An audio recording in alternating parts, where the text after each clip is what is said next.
I'm NESN.com's Dakota Randall alongside Josh Rock, and we're coming to you after the Boston Red Sox Game 1 loss to the Houston Astros in Game 1 of the American League Division Series. And Josh, couldn't have gotten off to a much worse start for the Red Sox in their playoff run. It was really a nightmare game. Yeah, I mean, everything that could go wrong went wrong. The biggest takeaway has to be Chris Sale. The Red Sox got him to pitch Game 1 after Rick Porcello couldn't get it done last year in Game 1. Right.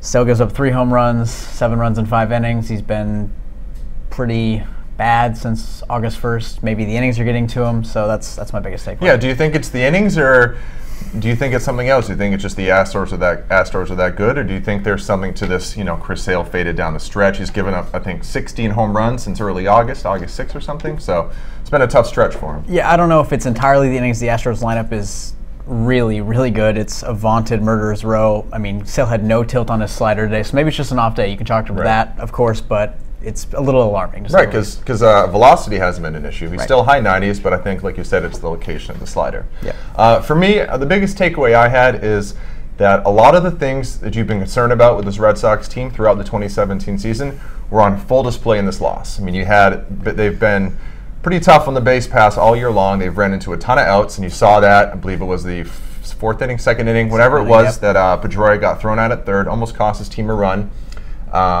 You know, Sale faded down the stretch in the regular season. Obviously, he was tough tonight. And, you know, for the offense, you know, they put up a decent amount of runs during the regular season, but the big problem is they can't seem to come through and get a big hit in big spots. They really can't seem to just keep the line moving because they're really a single by single, you know, like small base hit team. And I think just all the things you were worried about with this team kind of reared their head in this game.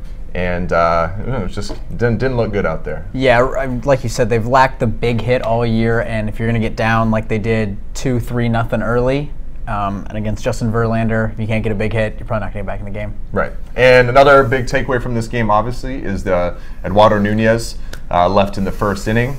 His first at bat, he grounded out to third baseman Alex Bregman, but he barely made it to first base because he collapsed on the ground in pain and eventually got carried off the field. What are your takeaways from that? How much of a loss is it for the Sox?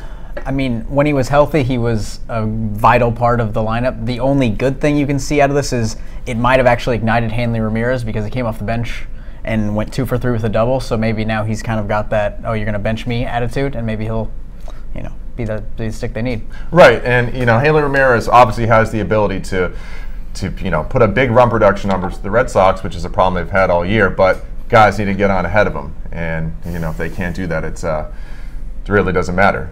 So looking forward, Sox are down 0-1, best of 5 series. Game 2 tomorrow night. Drew Pomeranz on the mound.